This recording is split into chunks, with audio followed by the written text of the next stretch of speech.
Hello, I'm Annie Sloan and welcome to my studio. In this video, I'm going to show you how to use pearlescent glaze over chalk paint.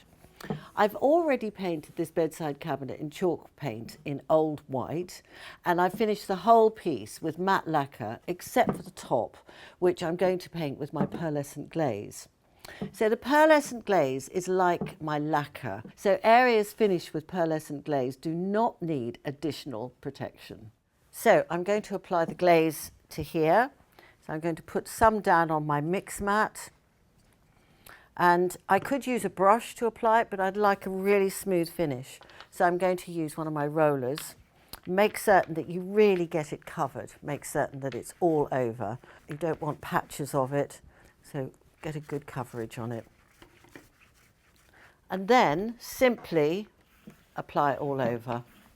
And again, you'll see, if you go to the edge, you'll see, look at it from the side, that if any part isn't covered, it will be flatter than the areas that are covered.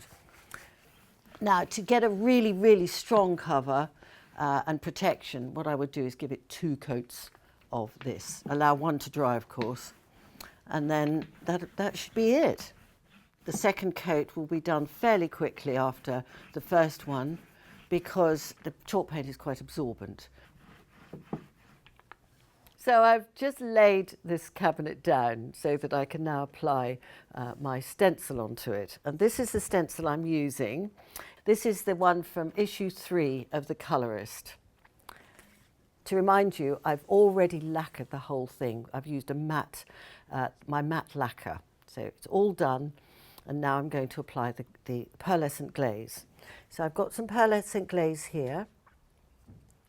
I've put it out and sort of stretched it out a little bit onto the mix mat.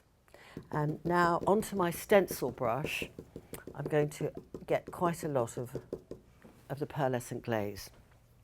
And now I'm going to use my glasses.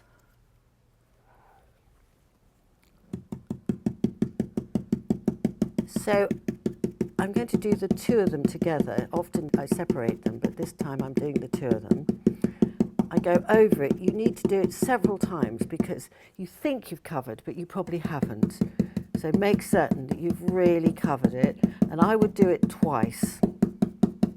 So I do the 2 bits, making certain you go to the edges, right along the edges, because they're the bits that actually make it look good. A little bit more. By this time, the first layer probably, actually not too bad. I've been over it a couple of times. I'm just going to check that it's all done. Yeah, that is. I think it's just going to make certain it's all done. Very exciting. So it's going to be very subtle, but beautiful.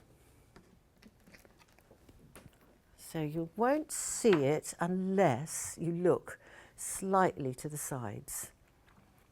So that's it finished. And just to say again, there's no need to do anything more to this. Normally I wax or put a layer of lacquer on it, but this is all done. Lacquered first, then put the pearl on, and that's it, finished. So this is just one of the many ways that you can use pearlescent glaze. So this one's very elegant, it's very classic, and I think absolutely beautiful.